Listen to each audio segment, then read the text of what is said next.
On May 2, 2025, in the small rural community of Lansdowne Station in Pictou County, Nova Scotia, two children were heard laughing and playing on swings in their backyard at 8:59 in the morning. 40 minutes later, they were gone. 6-year-old Lilly Sullivan and 4-year-old Jack Sullivan vanished without a trace from a fenced yard surrounded by wilderness. What happened in those 40 critical minutes has become one of the most perplexing missing children cases in Canadian history. Massive search operations covering over 12,000 hours found almost nothing. Cadaver dogs detected no human remains. Underwater teams searched rivers and waterways with no results. Over 1,000 tips were investigated. 12 search warrants were executed. 7 people took polygraph examinations. And yet nearly 1 year later, there are no arrests, no confirmed sightings, no bodies, and no clear explanation for how two children could simply disappear from their own backyard in broad daylight. Tonight we're examining every detail of this case, the search efforts that covered miles of brutal terrain, the evidence that was found and what it might mean, the investigation that continues to this day, and the theories about what really happened to Lilly and Jack Sullivan. Before we dive into this comprehensive examination of one of the most disturbing cases to emerge from Canada in recent years, you absolutely need to subscribe to True Crime Vault right now and hit that notification bell. We've covered this case extensively with details and analysis you won't find in mainstream coverage. This is a developing investigation with new information emerging regularly. If you want to stay informed as this case continues to unfold, subscribe immediately. Hit that like button because it helps push this critical content to more people who care about finding answers for Lilly and Jack. Drop your thoughts in the comments as we go through this case. What do you think happened to these children? Do you believe they wandered into the woods, or was something more sinister at play? Let's discuss this together as a community demanding answers. Lansdowne Station is not a place where children typically disappear. It's a tiny community in Pictou County, Nova Scotia, with barely 100 residents. This is rural Canada at its most remote. Heavily wooded terrain, sparse homes separated by long dirt roads, limited cell service in many areas, thick brush and fallen timber everywhere you look, marshland that makes travel difficult, and nearby waterways including Middle River. This is not a suburban neighborhood with sidewalks and streetlights. This is isolated wilderness where homes are set back from roads, where your nearest neighbor might be hundreds of meters away, where the forest is dense and unforgiving. It's the kind of place where everyone knows everyone, where strangers are immediately noticed, where life moves at a slower pace than in cities. Lilly and Jack Sullivan lived on Gerlach Road in a house set back from the main road and surrounded almost entirely by woods. The property had a fenced backyard where the children played, but beyond that fence was nothing but wilderness stretching for kilometers in every direction. Inside the home lived their mother, Malahia Brooks Murray, 27 years old, and their stepfather, Daniel Martel, 34 years old. Also living in the household was the couple's baby daughter, Meadow, 16 months old at the time of the disappearance. And in a camper trailer behind the main house lived Daniel's mother, Janie Martel, who had been staying on the property to help with childcare and household needs. Lilly Sullivan was 6 years old when she disappeared. Family members and teachers describe her as energetic, social, and imaginative, with a creative spark that showed itself in her love of art and drawing. She was outgoing and friendly, the kind of child who made friends easily and brought joy to the people around her. She was protective of her younger brother, always watching out for him, always making sure he was included and safe. Jack Sullivan was 4 years old, described as quieter than his sister, more observant and curious about how things worked. He loved being outdoors regardless of weather, fascinated by nature and animals and exploring his surroundings. The two children were extremely close, constantly together, relying on each other in ways that suggested they found comfort and security in their sibling bond. Both children attended Salt Springs Elementary, a small school with only about 80 students total. In a community this size, everyone knows everyone's business. Teachers know their students well. Neighbors notice when things seem off. The tight-knit nature of the community would become both an advantage and a complication as the investigation unfolded, with rumors spreading rapidly and suspicions falling on people who had lived in the area for years. The events of May 2, 2025 began in the early morning hours. At 6 a.m., Malahia's alarm went off as usual. She got up briefly to mark Lilly and Jack absent from school, which she did through the school's online system around 6:15 a.m. Both children had been homesick for the previous few days with minor cold symptoms, nothing serious but enough that Malahia had kept them home. After marking them absent, she went back to sleep.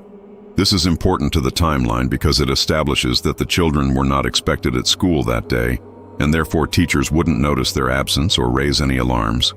Around 8 a.m., according to statements given to police, both Malahia and Daniel heard the children awake and playing in the house. Lilly reportedly came in and out of the master bedroom a few times, which was normal behavior for her. The baby Meadow eventually woke up as well. Daniel turned on a television show for the children. Both parents were drifting in and out of sleep during this time, in that semi-conscious state where you're aware of sounds and movement, but not fully alert. This becomes critically important because their level of attention and awareness during these hours would later be questioned extensively. At approximately 8:59 a.m., Daniel's mother, Janie, who was in her camper trailer behind the house, reported hearing Lilly and Jack giggling and playing on the swing set in the backyard. She was lying in bed in the trailer and could hear the children clearly through her window. She specifically remembers hearing their voices, hearing the sounds of children having fun on a nice spring morning. This is the last confirmed time anyone heard or saw Lilly and Jack Sullivan alive. This timestamp becomes the crucial starting point for the disappearance window. Around 9:40 a.m., Malahia noticed something that made her alert instantly. It was too quiet. Anyone who has raised children or spent significant time around young kids knows that silence is rarely a good sign. Active children make noise. Even when they're playing quietly, they make some sound. Total silence usually means they've either fallen asleep or gotten into something they shouldn't. Malahia asked Daniel if he heard the kids. He hadn't heard them for a while either.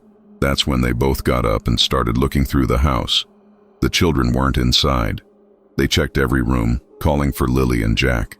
Nothing. The front door of the house had a wrench positioned against it as a makeshift alert system. If someone opened that door, the wrench would fall and make noise. It was still in place, meaning the children hadn't gone out the front. The likely exit point was the backsliding glass door that led to the patio and backyard. Outside, certain items were missing that suggested the children had gone out on their own. Their rubber boots were gone. Lily's pink boots with rainbow print design that she wore constantly. Jack's blue dinosaur boots. Also missing was Lily's strawberry printed backpack, a small child's backpack she loved carrying around. These missing items suggested the children had dressed themselves in their boots, and Lilly had grabbed her backpack before they went outside.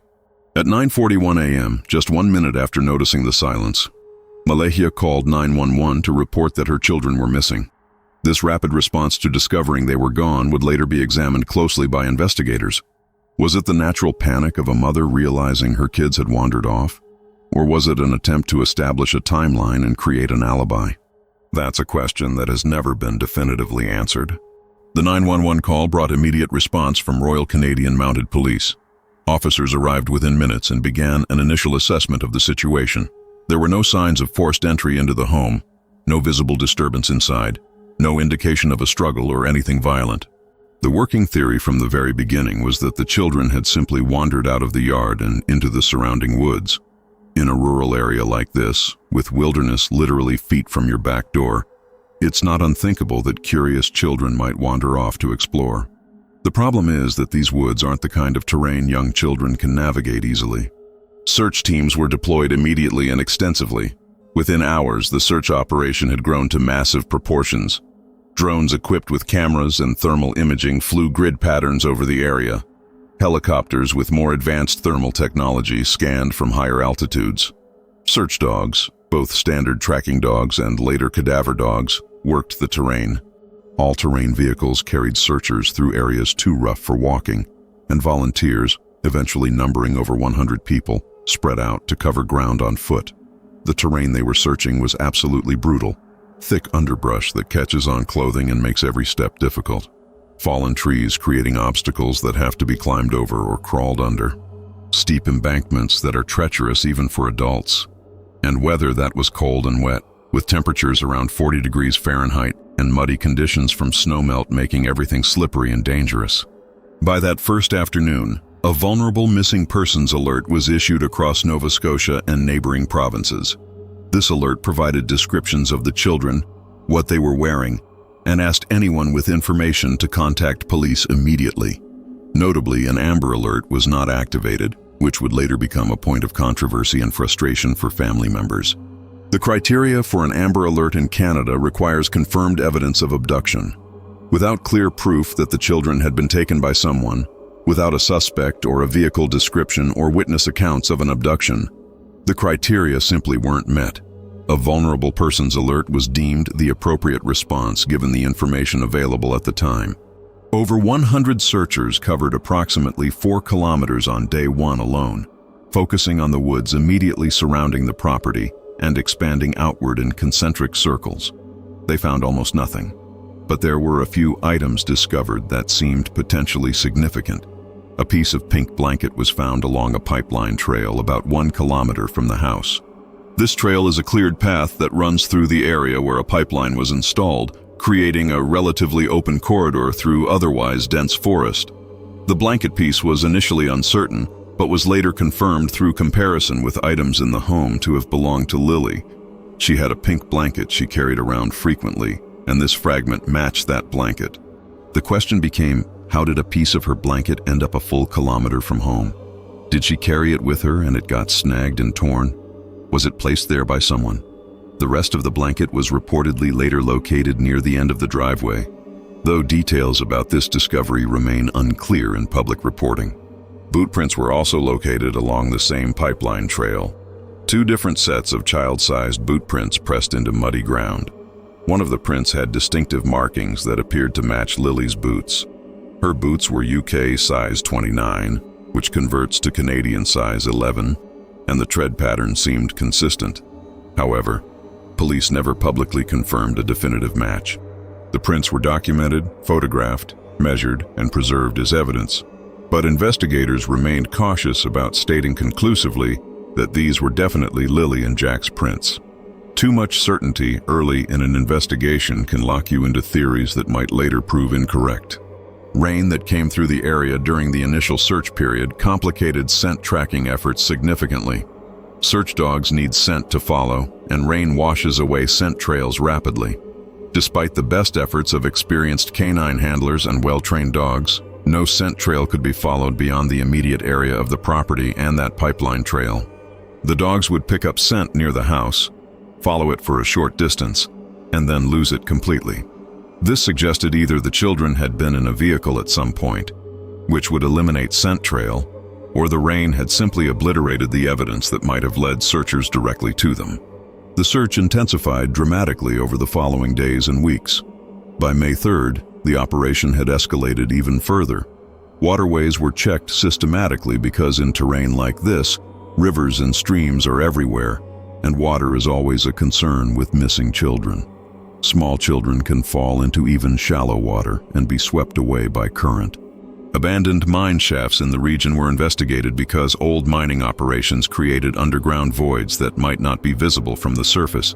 Nearby properties were searched with permission from owners, with teams systematically clearing barns, sheds, abandoned vehicles, any structure where children might have taken shelter or been hidden. Still nothing of significance was found. At 12:45 a.m. on May 3rd, just past midnight and roughly 15 hours after the initial 911 call, Malehia made a second call to emergency services. This call raised concerns about the children's biological father, Cody Sullivan. Cody had not been in the children's lives for approximately 3 years. He and Malehia had separated when the kids were very young, and a complicated custody situation had resulted in Cody essentially losing contact with Lilly and Jack. When Malehia raised his name to police in that second call, investigators immediately added him to their list of people who needed to be interviewed and cleared. Cody Sullivan and his mother Belinda were both interviewed extensively by investigators. Their home was searched. Their vehicles were checked. Highway toll cameras were reviewed to see if Cody's vehicle had been anywhere near Pictou County around the time of the disappearance. No evidence was found placing Cody near Gerlach Road on May 2nd. His alibi checked out completely. He passed polygraph examinations that tested whether he had any knowledge of what happened to the children or any involvement in their disappearance. Within a few weeks, investigators had effectively cleared Cody Sullivan from suspicion, though they maintained the standard investigative practice of never publicly stating anyone is definitively cleared until a case is completely resolved. Belinda Sullivan, Cody's mother, and therefore Lilly and Jack's paternal grandmother, became one of the more vocal family members seeking answers. In interviews, she described her heartbreak at being estranged from the children for the final years of their lives. She talked about how Malahia had actually been very good about allowing contact even after the separation from Cody, bringing the children to visit their paternal grandmother regularly despite having no legal obligation to do so, but that contact had stopped about 18 months before the disappearance. Belinda described the last time she saw Lilly and Jack, describing them as happy children who loved each other deeply. She also expressed her belief, based on seeing the terrain and understanding how thoroughly it had been searched, that the children were not in the woods. She believed someone had harmed them, though she was careful not to make specific accusations. As days stretched into weeks, media coverage intensified, and public interest in the case grew exponentially. The story of two young children vanishing from their own backyard captured attention across Canada and internationally. Social media lit up with theories, accusations, amateur detective work, and unfortunately a tremendous amount of harassment directed at various people connected to the case. True crime communities online began dissecting every detail, analyzing every statement, looking for inconsistencies that might point to guilt. One of the most significant developments that emerged later through court documents was information about a witness sighting that occurred during the exact disappearance window. Between 9:30 and 10 a.m. on May 2nd, during those critical 40 minutes when the children vanished, a woman was driving on Gerlach Road. She called 911 to report something concerning she had seen. She described seeing a young girl with brown hair and pigtails walking near the train tracks that run through the area. Near the girl was a younger boy with dirty blonde hair. These descriptions were broadly consistent with Lilly and Jack's appearances. But what made this sighting particularly significant was what else the witness reported seeing. Ahead of the two children stood an older woman, approximately 50 to 60 years old, beside an older tan or gold sedan with the rear passenger door standing open. This witness made her report before the children were even publicly known to be missing. She wasn't calling because she'd heard about missing kids and thought she might have seen them. She was calling in real time because something about the situation she observed made her uncomfortable enough to contact police. That kind of contemporaneous report, made before any public knowledge of the case, carries significant weight. But police have never confirmed whether this sighting was definitively linked to Lilly and Jack. They've also never dismissed it. The careful language used by investigators suggests this remains a significant piece of the puzzle that they're working to either confirm or rule out. The question this sighting raises is obvious and troubling. If those children were Lilly and Jack, and if they were with an older woman near a vehicle, then this wasn't children wandering off into woods. This was a planned encounter or an abduction. But identifying who that woman might have been has apparently proven difficult or impossible. Was she someone the children knew and would go with willingly? Was she a stranger who convinced them to come with her? Was the witness mistaken about what she saw? These questions remain unanswered publicly. As the search operation continued through May and into June, attention increasingly shifted toward examining the family dynamics and backgrounds of the people closest to the children. This is standard investigative procedure in missing children cases. Statistics show overwhelmingly that when children are harmed or go missing under suspicious circumstances, someone known to them is involved far more often than stranger abduction.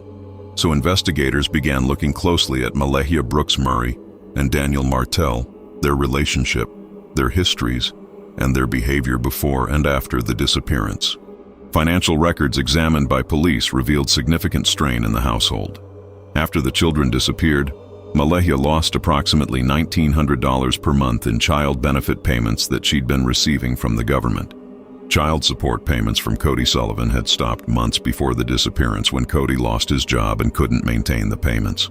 Daniel's work hours in construction had been reduced significantly due to economic conditions affecting the industry.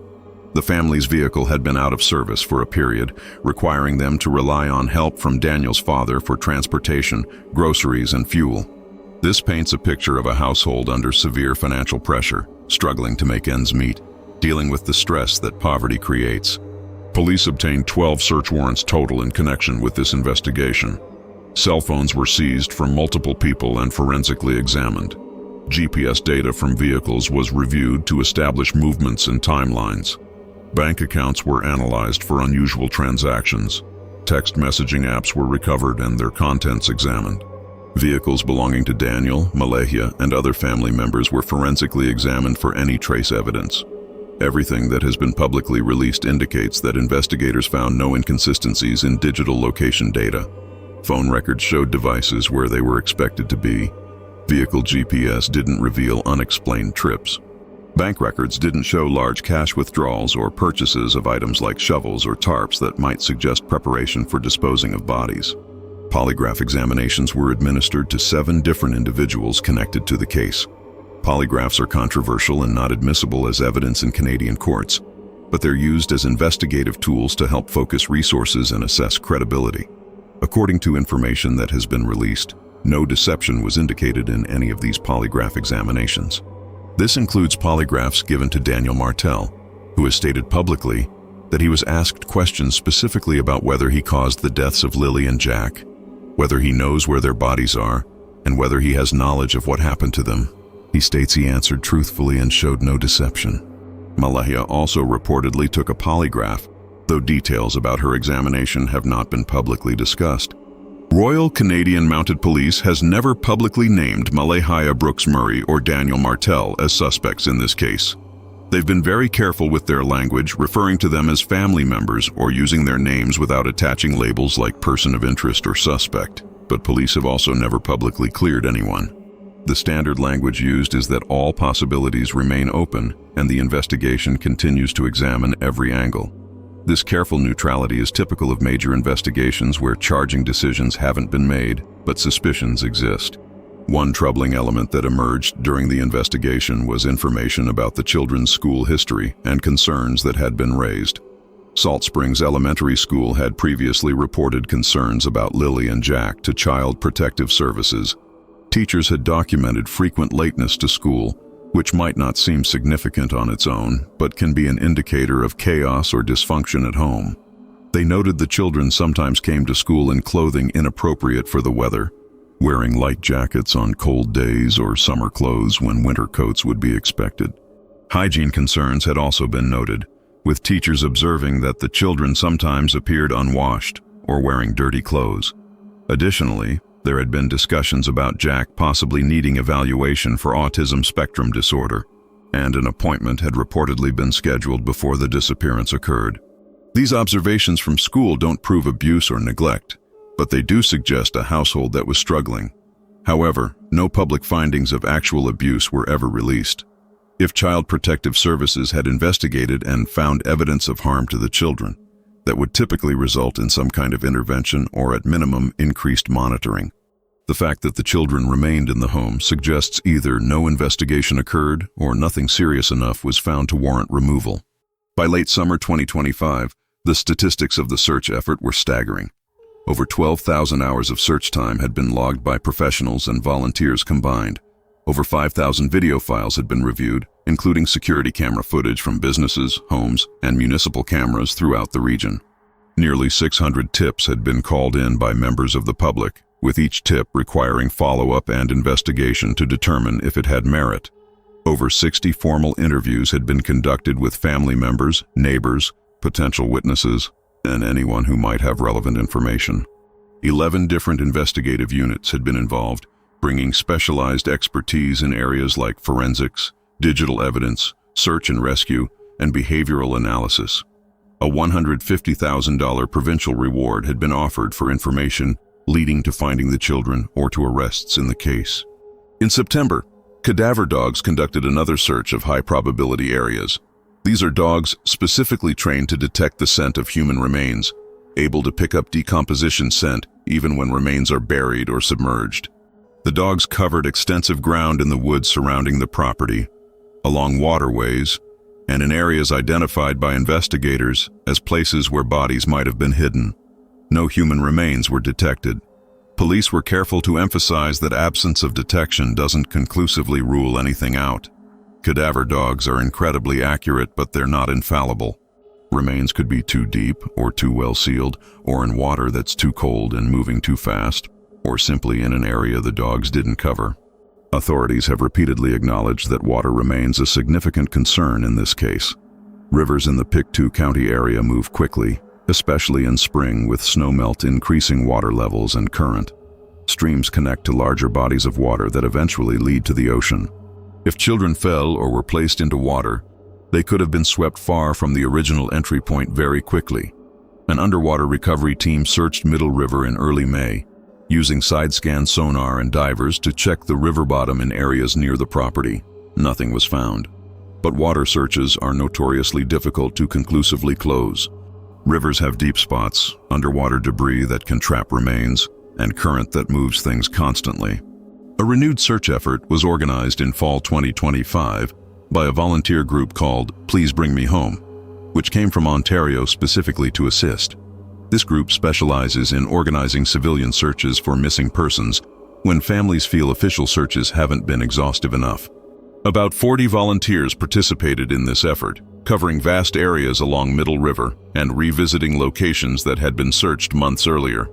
The theory was that water levels had changed significantly since May, potentially exposing areas that had been underwater during the initial search period. If remains had been in the river and moved downstream, they might now be visible in areas that weren't accessible before. This volunteer search found several items that were initially considered potentially significant. A boy's t-shirt was found that appeared to have been burned.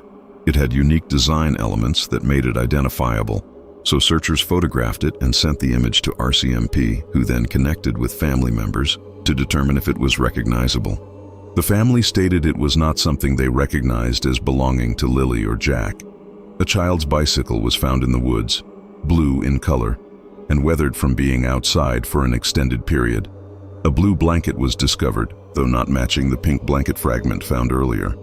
And most intriguingly, an old geocaching kit was found that had Daniel Martel's name written in it.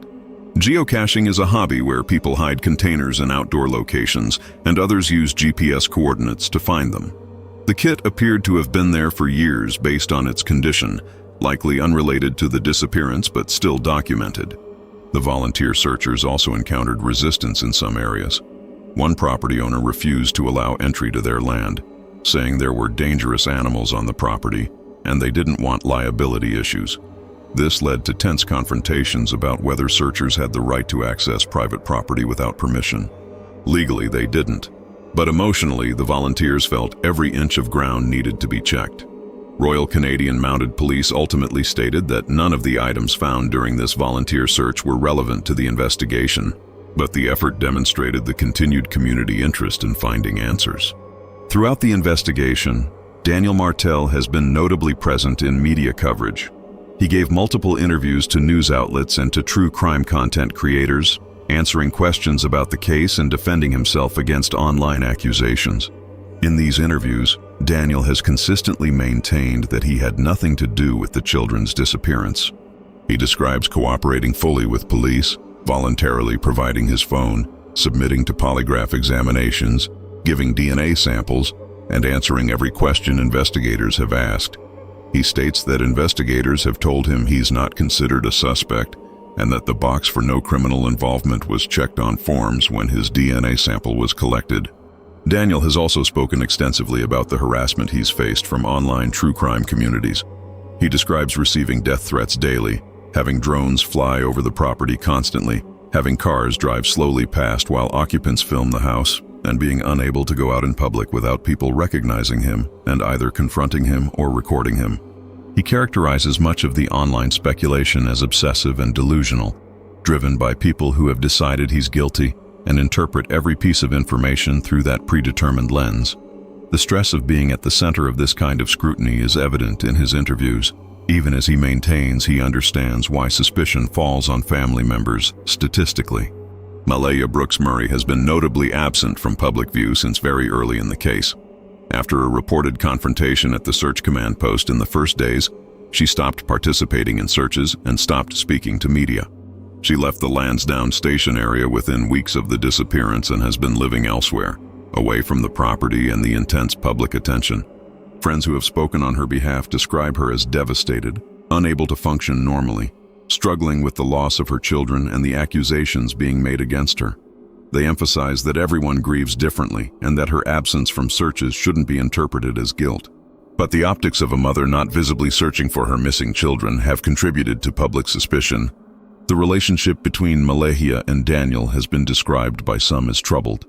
Allegations have been made by some of Malahia's friends and family members that Daniel was controlling, that he monitored her phone and isolated her from her support network, that he was verbally aggressive. Daniel denies these characterizations, pointing out that both he and Malahia had access to each other's phones with shared passwords, and that Malahia herself blocked friends on both their phones, not just him blocking her contacts. The truth of their relationship dynamics remains unclear publicly, but investigators have certainly examined this aspect thoroughly. Financial pressure and possible drug involvement have been subjects of speculation and rumor.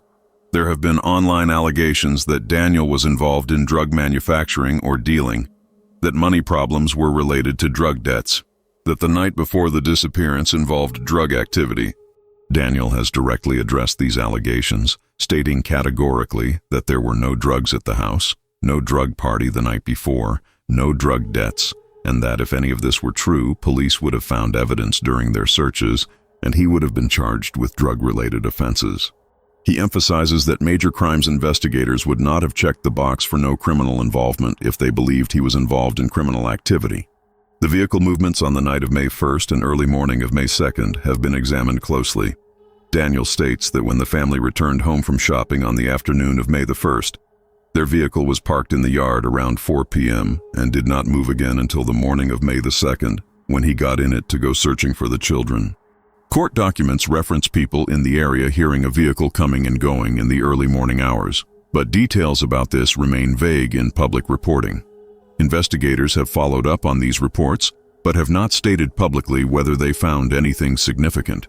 As the investigation approaches its first anniversary, Royal Canadian Mounted Police maintain that the case is very active, with investigators continuing to work full-time analyzing evidence and following leads.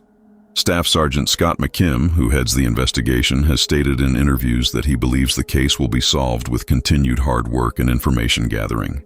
He acknowledges the frustration families and the public feel about the lack of resolution, but emphasizes that investigations of this magnitude simply take time. The volume of information that must be processed, the forensic testing that must be completed, and the interviews that must be conducted all require thousands of hours of work. When asked directly whether he believes the children are still in the woods, McKim stated the chances are low given the extent of the search efforts, but there's always some possibility they're in an area that hasn't been found. When asked where the children might be if not in the woods, he correctly noted that answering that question is the main goal of the investigation. When asked if he believes this is a criminal case, he carefully stated that all information is being gathered to judicial standards in case criminality is identified, but that no direct evidence of criminal action has been established publicly yet. The case of Lilly and Jack Sullivan remains officially unsolved. No arrests have been made, no charges have been filed, no suspects have been publicly named. The children have not been found. Theories about what happened range from the children genuinely wandering into impossible-to-search terrain and perishing from exposure, to accidental drowning in waterways that swept them far from the area, to stranger abduction by the woman reported near the sedan, to something criminal happening closer to home that has been covered up through careful planning. What we know for certain is limited but significant. 2 children were heard playing at 8:59 a.m. By 9:40 a.m. they were gone. Massive search efforts found almost nothing. A piece of pink blanket and some boot prints along a trail 1 kilometer away. A witness report of children with an older woman and a vehicle that has never been explained or dismissed. No bodies. No confirmed crime scene, no suspects arrested, and a community, a family, and a nation left with the haunting question of what happened on Gerlach Road that spring morning.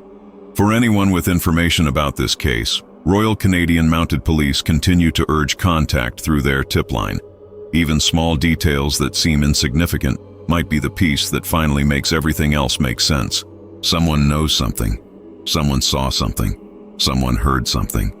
And until that information comes forward, Lilly and Jack Sullivan remain missing and their family remains without answers or closure. What do you think happened to Lilly and Jack Sullivan? Do you believe they wandered into the woods and simply haven't been found despite extensive searching? Do you think the witness sighting of children with an older woman is significant? Do you believe this is a criminal case that will eventually result in arrests? Share all your thoughts and theories in the comments below. Subscribe to True Crime Vault for updates as this investigation continues. Hit that subscribe button, turn on notifications, and smash that like button. Share this video to spread awareness. These children deserve to be found, and their family deserves answers. Thank you for watching this examination of the Lilly and Jack Sullivan case.